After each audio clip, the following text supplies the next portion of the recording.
Well, we kick off this morning looking at this long awaited report on Xinjiang. And this report has been delayed for a long time, but this is quite a comprehensive report, a 45-page report, which obviously calling on Beijing to take the necessary actions and also at the same time looking at China, its detention of the Uyghurs, and also looking at some of the crimes that China has been accused of against humanity. Koen Stoop, EU policy coordinator at World Uyghur Congress. Good morning to you and welcome to the show. Good morning. Thanks for having me. Yes, always wonderful having you with us, Koen. Now, clearly, this long awaited report or this long delayed report from the UN Human Rights Office has now come out and it has been released. And let's just take a look at this report and just an overview of what is contained in this report. Kun. Hmm. I mean, the report is it's historic. It's the most, I think, most complete assessment by the United Nations of the situation at the whole. So the report looks at the entire situation, looks at the various human rights issues that we've seen are happening in the Uyghur region, and gives a complete assessment of everything. Even though it must be said that certain issues are not dealt with as adequately or as in depth as we would have hoped. For instance, on issues such as forced sterilization and forced labor, I think there's still a gap where more thorough assessment could have been made on the basis of the evidence available. But apart from that, the report gives a very thorough assessment of the situation.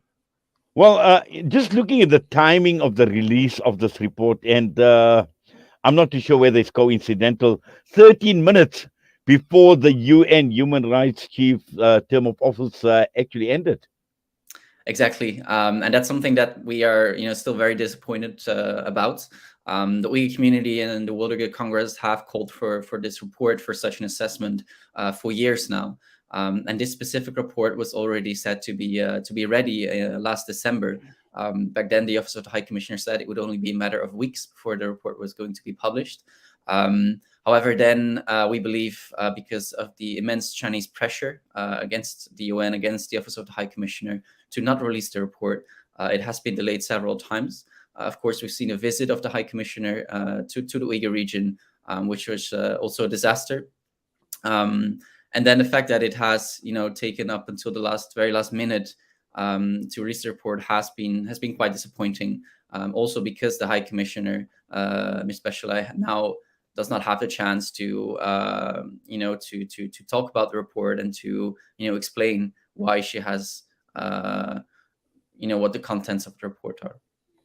Yes. Now, also, when one looks at the language in the report, we know countries like the United States of America, Canada, the UK, France, they've all labeled China's treatment of the Uyghurs as genocide. Yet the report makes no mention of the word genocide. Instead, it calls it serious human rights violations. Exactly. I think it's well established internationally now that China's actions against the Uyghur people constitute at least crimes against humanity, but also a genocide. And this has been recognized, as you say, by the United States and 10 parliaments worldwide. Most recently, the European Parliament passed a resolution on this.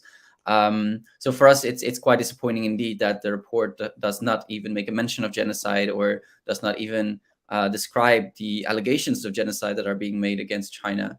The fact that it says in the report that Chinese crimes may constitute crimes against humanity, I think, is already a huge step forward. But the fact that it omits totally any mention of genocide is very disappointing. But we still hope that the report and its mention of crimes against humanity may, take will lead to further steps to assess the situation, assess the correct way of naming this crisis. Kun, also what we've seen is China seem to be dictating terms on whether the report should be published and the report should not be published, because this obviously puts severe pressure on the United Nations, on the Human Rights Chief in particular, and also at the same time looking at some of the key issues here. that are contained in the report, calling on China to immediately release those that are arbitrarily detained, depriving them of their freedoms, depriving them of their liberties. And also, when I talk about China dictating terms, also as far as the visit that was made in 2018, and and this obviously only had to be was allowed or sanctioned by the Chinese government, and this obviously, when one looks at the human rights body, when one looks at the United Nations, to be allowed to be dictated to that extent by a country like China. Yet this report obviously is clear with regard to China and the crimes that they have committed against the Uyghur people. Absolutely. I think it's hugely concerning to see the extent of influence that China has had in generally within the United Nations, but I think specifically with regards to this report.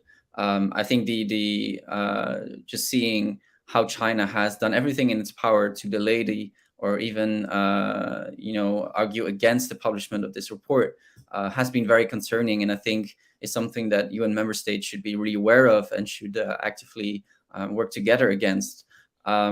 With regard to the report itself, as you say, the findings of the High Commissioner, the findings of the report are very clear. Will be very hard, if not impossible, for China to refute. Also, because China has given input to the report, was asked by the High Commissioner for input, for concrete details, for concrete numbers, in some cases which it didn't reply to. So the findings in the report will be impossible for China to refute. The truth is out. The truth is confirmed by an independent assessment by the United Nations now. Even though I have to say that one of the things, I think one of the weak points of the report is that it does not establish the clear link between the Chinese government and the human rights violations that take place.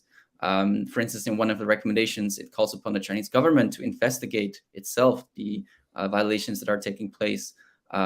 Whereas I think it's very well established that the Chinese government is the leading body that is orchestrating this policy, that is orchestrating these crimes against humanity and genocide. So I think this understanding of the genocide and a central role of the Chinese government, all the way up to President Xi Jinping, I think is lacking in this report, but very important to understand. Well, definitely. But also, when one looks at the claims that have been made by China in itself and in its opposition to the report, where China is saying that all of this is based on disinformation, lies, fabrications by anti Chinese forces. Now, this is extremely important to understand, considering that the calls that have been made in this report is to release those that are deprived of liberty, for China also to take a review of its laws on domestic security, to repeal discriminatory laws as well. So, all of this actually put together, it's going to be interesting to see, whether China will actually bow down to any pressure that may be contained in the report. Indeed, I think China's counter arguments have been made clear over the past years. China has been pretty clear about how it justifies its policies against the Uyghurs. And one of the main things that it has indeed said is that all the allegations of human rights violations that have been made are basically a Western plot to against China. But the report has also been really clear with regards to all the evidence that is available, with regards to the witness testimonies that China has always tried to denounce. That this evidence is credible, and that, for instance, huge files of leaked documents that the UN regards these as credible, such as the China cables, such as the leaked Xinjiang police files that were of this summer. So it shows that the UN also has made an assessment of the evidence that is available, and the evidence that we also, as the World Uyghur Congress, have relied on in order to make our own assessments of what is going on in the Uyghur region. And UN has established that this is credible evidence, that these are real documents, and in that sense, it also directly counters China's counter arguments and China's misinformation on the Uyghur crisis. Yes, and we started off talking about the type of language, and when one looks at the type of language that China uses and the terminology, where on the one side, we are talking about camps, we're talking of concentration camp like conditions for the Uyghurs, and China calling them vocational skills training centers. and saying that this is to address extremism and all sorts of things. Now, yeah, again, the whole question about language play and semantics, Kun, as far as words are concerned.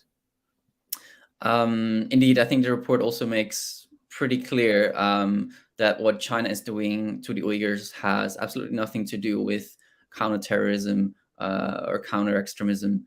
The report, I think, is very detailed in its assessment also of China's counterterrorism laws and counterterrorism policies. And the report clearly concludes that these laws, and especially how they are applied in the Uyghur region, are discriminatory in nature, are targeting very normal everyday ways of how Uyghurs practice religion. For instance, Uyghurs are sentenced to so-called re-education for having a beard or wearing a veil, or even refusing to use the internet or the television. Like these very normal religious signs of religious activity are sanctioned by the Chinese government, are reason to be locked up in one of these concentration camps.